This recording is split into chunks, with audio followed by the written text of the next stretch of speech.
Halo penyuka film, apa kabar? Semoga sehat dan selalu bahagia. Film yang akan saya rangkum kali ini berjudul Bound yang rilis pada tahun 1996.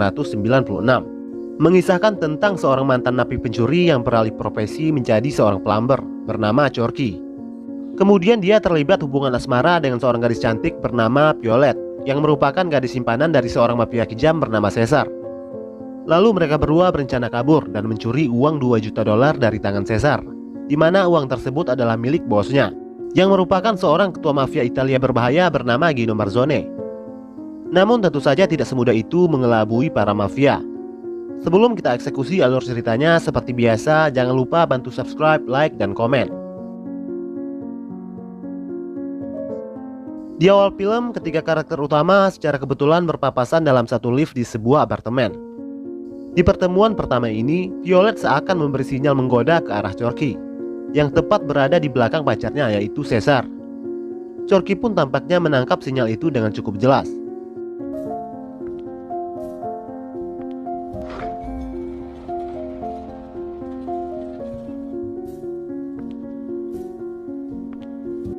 Keberadaan Corky di sana adalah untuk memperbaiki pipa bocor yang ada pada apartemen tersebut, yang kebetulan bersebelahan dengan apartemen milik Caesar.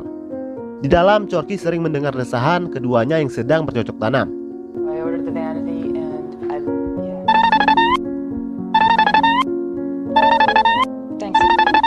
Tak lama Violet datang ke tempat Corky dan memperkenalkan dirinya. Sambil menawarkan secangkir kopi, mereka pun berbincang hangat. Violet bilang kepada Corky, dinding apartemen ini sangatlah tipis. Segala kegiatan kita bisa terdengar dengan jelas oleh orang di sebelah.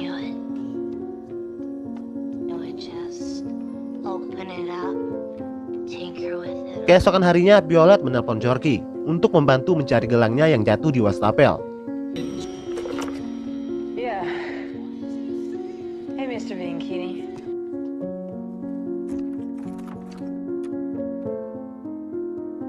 Sepertinya Violet sengaja menjatuhkan gelangnya itu agar bisa bertemu lagi dengan Corky. Sebagai ucapan terima kasih, Violet menawarkan Amer kepada Corky, lalu mereka pun minum. Di sini terlihat jelas kalau Violet mencoba untuk menggoda Corky. Violet memuji tato milik Corky. Kemudian dia juga menunjukkan tato miliknya yang tertulis pada semangka besarnya yang di sebelah kiri. Tanpa segan silu, Violet menyuruh Corky untuk menyentuh semangkanya. Corky pun menuruti apa saja yang diperintahkan oleh Violet. Lalu semakin jauh, Violet mengarahkan tangan Corky tepat ke arah kue donatnya. Corky bilang, "Apa yang kamu lakukan?" Lalu Violet menjawab, "Bukankah sudah cukup jelas? Aku sudah menyukaimu sejak pertama kali kita bertemu." Mendengar itu, Corky tak ingin membuang kesempatan. Lalu dia menggali sumur Violet dengan tangannya.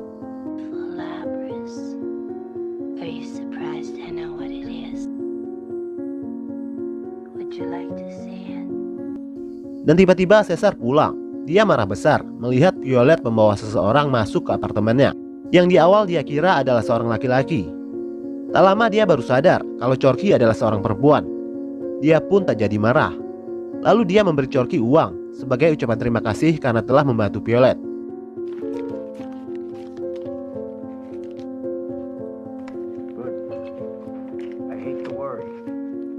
Setelah itu Corky kembali ke tempatnya sambil mencium jari tangannya. Dia tersenyum dengan apa yang baru saja dia lakukan dengan Violet.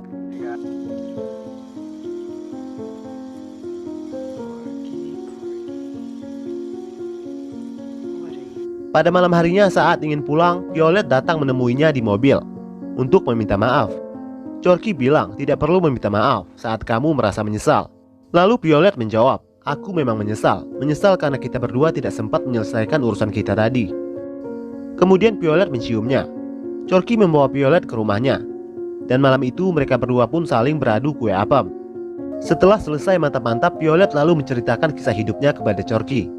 Bagaimana dia pertama kali bertemu dengan Caesar dan juga sikap kasar Caesar terhadapnya. Violet berniat untuk meninggalkannya, namun dia tidak memiliki keberanian untuk itu. Keesokan paginya, Corky melihat ada seorang pria parubaya masuk ke apartemen Violet di saat Caesar sedang tidak ada. Dari dinding apartemennya, Corky mendengar suara Violet dan pria itu sedang bercocok tanam. Hal itu membuatnya terbakar api cemburu. Lalu scene film berpindah, di mana setelah selesai mantap-mantap, Violet heran melihat Corky yang tidak banyak bicara. Lalu dia bertanya, "Ada apa?" Corky menjawab, Hubungan kita adalah suatu yang sia-sia karena kita adalah dua tipe orang yang berbeda. Aku bisa bertahan dalam hubungan hanya dengan satu orang, sementara kamu tidak. Chorky bilang, aku melihatmu dengan pria itu. Mendengar itu, Violet berdalih kalau pria yang bernama Sally itu adalah temannya. Dia tidur dengan Sally untuk suatu alasan tertentu. Alasan tak jelas dari Violet itu semakin membuat Chorky kesal. Dia menganggap kalau Violet sama saja dengan kebanyakan wanita yang pernah dia temui. Begitu juga dengan Violet, dia kecewa karena Chorky telah merendahkannya. Lalu dia menyuruh Chorky untuk pergi dari apartemennya. Yeah, I suppose he just wants to watch. Singkat cerita, sehari kemudian, Chorky melihat pria yang bersama Violet waktu itu, yaitu Sally, dibawa paksa oleh Cesar dan dua orang lainnya. Yang satunya bernama Mickey Maltano, yang merupakan orang kepercayaan ketua mafia Gino Marzone. Yang satunya lagi bernama Johnny Marzone, yang merupakan anak dari Gino. Sally ditangkap karena telah berkhianat kepada Gino dan melarikan uang miliknya berjumlah 2 juta dolar.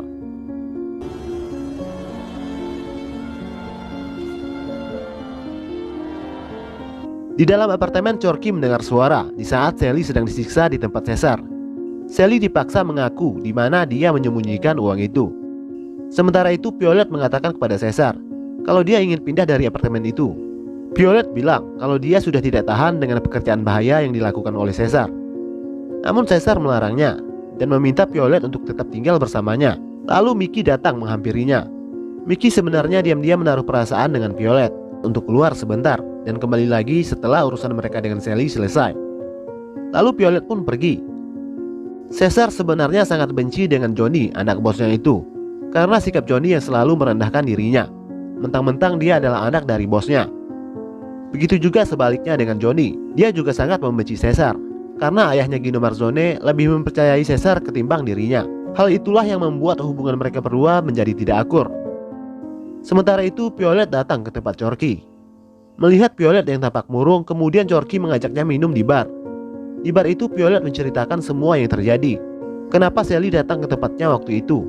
Sally yang sangat mencintai Violet ingin mengajaknya kabur dari Cesar, dan dia pun menyetujuinya dengan melarikan uang 2 juta dolar milik Gino. Namun belum sempat pergi, Sally akhirnya berhasil ditangkap.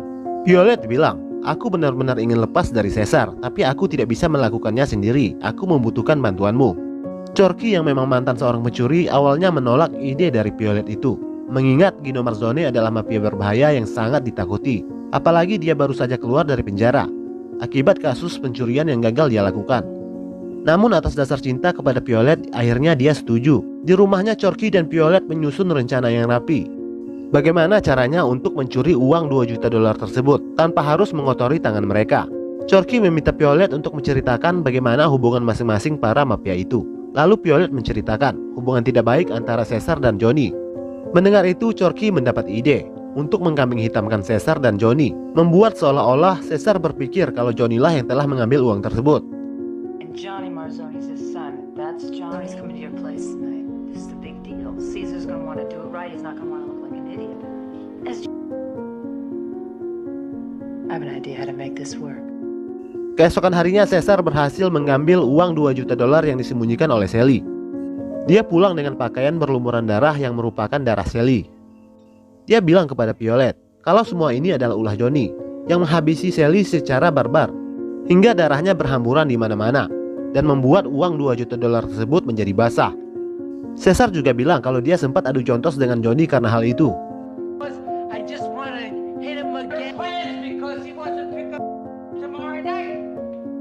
Semalam suntuk, Cesar dan Violet mengeringkan uang basah tersebut.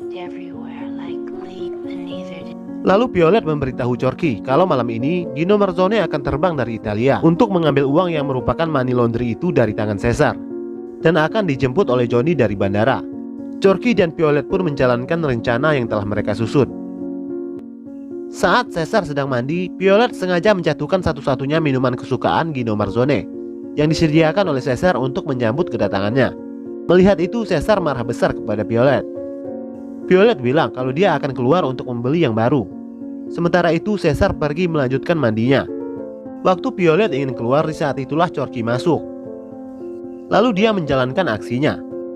Chorky membuka koper itu, lalu dia mengganti uang tersebut dengan tumpukan koran.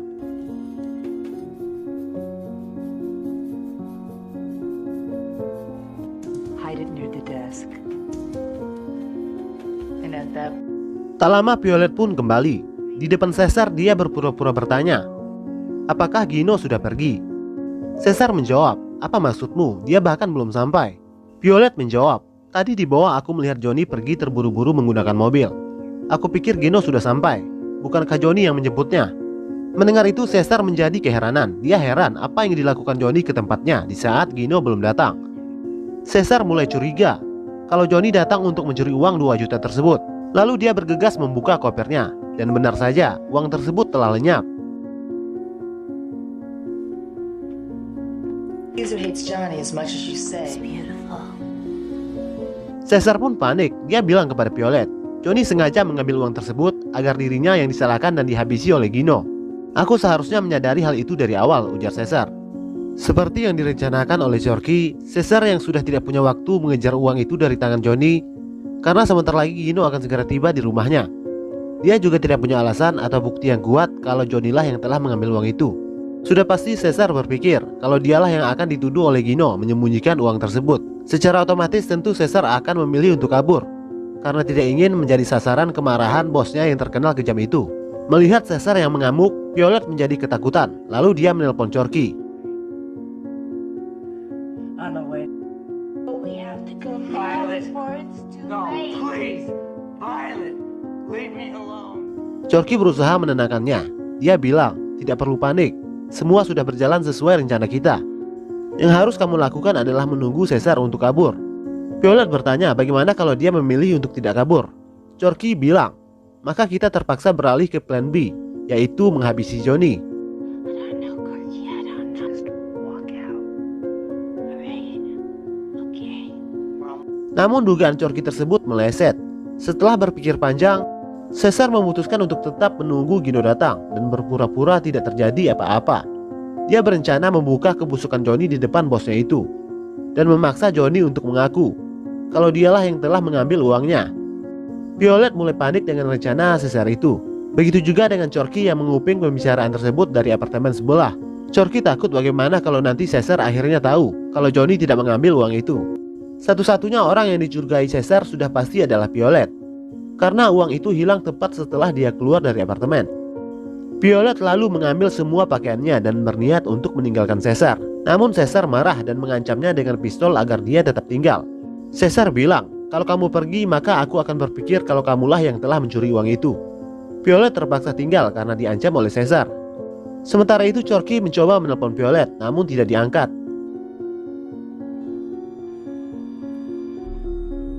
Singkat cerita, Gino Marzone akhirnya sampai bersama dengan Johnny dan 2 anak buahnya. Dengan muka yang sedikit ketakutan, Caesar dan Violet menyambut kedatangan Gino yang terbang jauh-jauh dari Italia. Hello, Gino. How are you? Caesar melihat Johnny dengan muka yang geram. Lalu Caesar membuatkan minuman untuk Gino. Melihat itu, Johnny pun meminta disiapkan minuman yang sama dengan Violet. Caesar semakin geram melihat tingkah Johnny yang seolah tidak terjadi apa-apa. Rupanya perseteruan Johnny dengan Caesar sampai juga ke telinga Gino. Dia menasihati keduanya agar menyudahi perang dingin antara mereka. Gino bilang kepada Caesar, kamu harus menghormati Johnny seperti kamu menghormatiku. Dan kamu juga Johnny, kamu harus berhenti bersikap bodoh dan mulai menghormati Caesar. Setelah itu Gino bertanya, di mana uangku? The way you respect me. Earn this respect that Cesare is gonna give. Capiche? Lalu scene berpindah, memperlihatkan kalau Corky menyembunyikan uang tersebut ke dalam tempat cat. Setelah koper uang itu ada di tangannya, tanpa membukanya terlebih dahulu, Gino berniat untuk pergi. Namun ditahan oleh Johnny. Johnny bilang, santailah dulu, ayah kan baru saja sampai. Lalu dia menyuruh Caesar menghitung uang itu lagi. Johnny menuduh Caesar di depan Gino kalau uang tersebut sempat hilang dicuri oleh Sally atas kecerobohan Caesar. It's the end of it. You overreacted. Karena emosi mendengar Johnny menudingnya yang bukan-bukan, dia pun memaksa Johnny untuk membuka sendiri koper itu untuk membongkar semua kebusukannya. Johnny yang merasa tidak ada apa-apa tanpa ragu membuka koper itu. Tidak ingin membuang waktu, Caesar pun memberikan kuncinya. Dan setelah koper itu dibuka oleh Johnny, dia kaget uang tersebut telah berubah menjadi koran.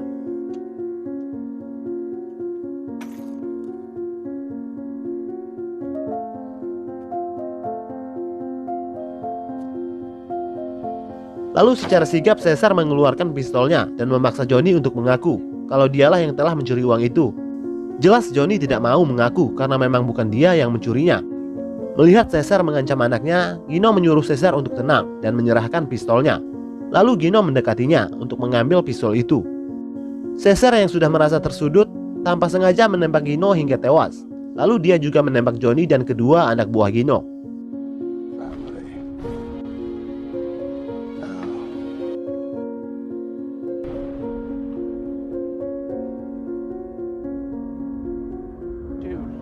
Violet yang ketakutan menyaksikan semua itu tidak bisa berbuat apa-apa. Begitu juga dengan Corky. Guess it was a job. Maybe the car. Sementara itu polisi datang ke apartemen Caesar karena aduan orang yang mendengar suara tembakan dari apartemennya. Caesar memaksa Violet untuk mengulur waktu agar polisi itu tidak masuk. Sementara itu dia menyembunyikan jasad Johnny, Gino dan anak buahnya ke dalam kamar mandi. Setelah yakin selesai, polisi pun dipersilakan untuk masuk. Sebelum itu Caesar mengancam Violet untuk tidak buka mulut di depan polisi. Setelah polisi masuk ke dalam, kedua polisi tersebut beranggapan kalau suara tembakan itu mungkin berasal dari suara TV. Good, sir. Look, I'm sorry, got a bum ear. With it. Yes, sir. A neighbor in the building called in. Lalu satu orang polisi meminta untuk ke toilet. Beruntung polisi tidak melihat jasad yang tersembunyi di toilet itu.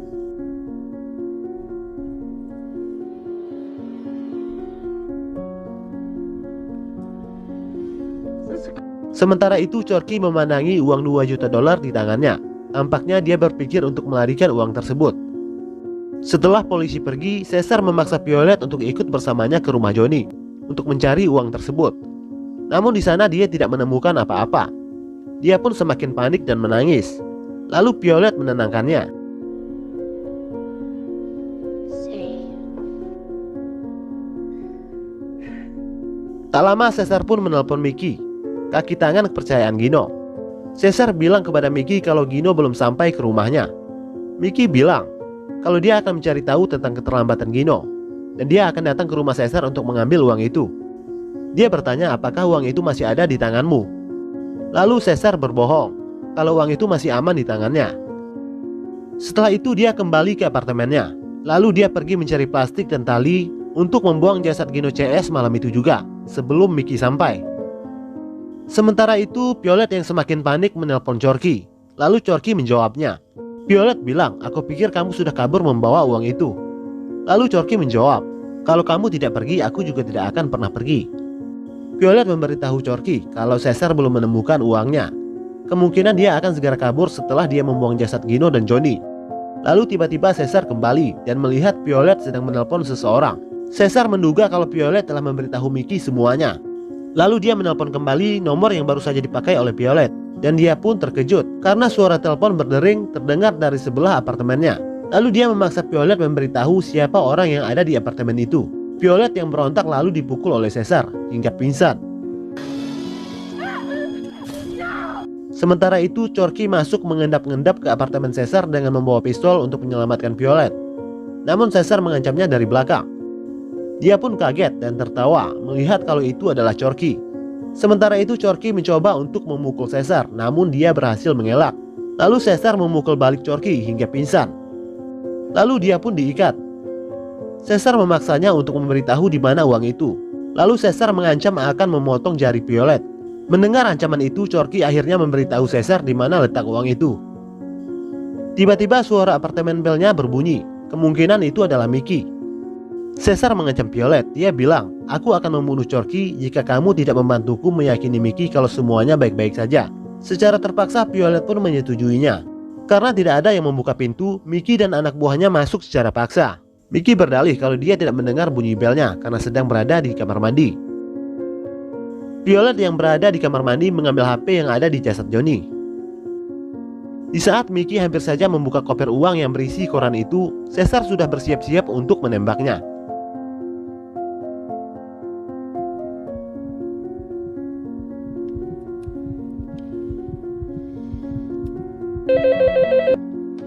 Tapi tiba-tiba suara telepon berbunyi. Lalu Caesar mengangkatnya. Ternyata itu adalah Violet yang mengaku sebagai Gino. Violet mengarang cerita kalau Gino sedang mengalami kecelakaan kecil. Karena itulah dia tidak bisa datang malam itu. Caesar pun mengikuti ide Violet itu untuk mengelabui Mickey. I call those lyrics. I'll let them out. Okay.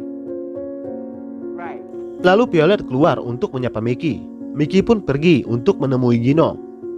Setelah Mickey pergi, Caesar membawa Violet pergi ke apartemen sebelah untuk mencari uang tersebut. Saat Caesar sedang lengah membuka uang yang ada di dalam tempat cat, Violet mengambil kesempatan untuk kabur. Melihat itu lalu Caesar mengejarnya.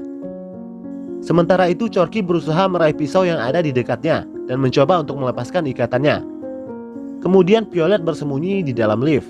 Lalu dia menelpon Mickey dan mengatakan semuanya. Violet bilang kalau Caesar telah menewaskan Gino dan Johnny dan membawa kabur semua uangnya. Dia juga bilang kalau Caesar mengancam akan menyakitinya kalau dia tidak mau menuruti keinginannya.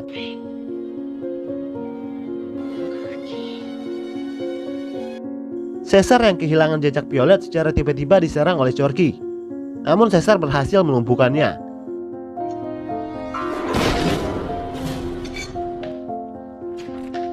Stop! Lalu Violet datang dan mengancamnya dengan pistol. Melihat itu Caesar bilang, "Gadis lemah seperti kamu tidak punya keberanian untuk menewaskan seseorang." Saat Caesar mencoba untuk mengambil pistolnya, secara tiba-tiba Violet menembaknya berkali-kali hingga tewas. Oh no,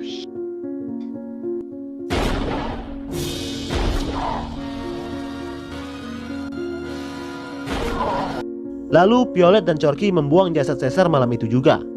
Pagi harinya Violet berpamitan dengan Mickey kalau dia ingin pergi jauh dan memulai hidup baru, di mana Caesar tidak bisa menemukannya. Mickey bilang, "Aku berjanji aku akan menemukan Caesar yang telah membawa kabur uang tersebut, dan aku akan menghabisinya."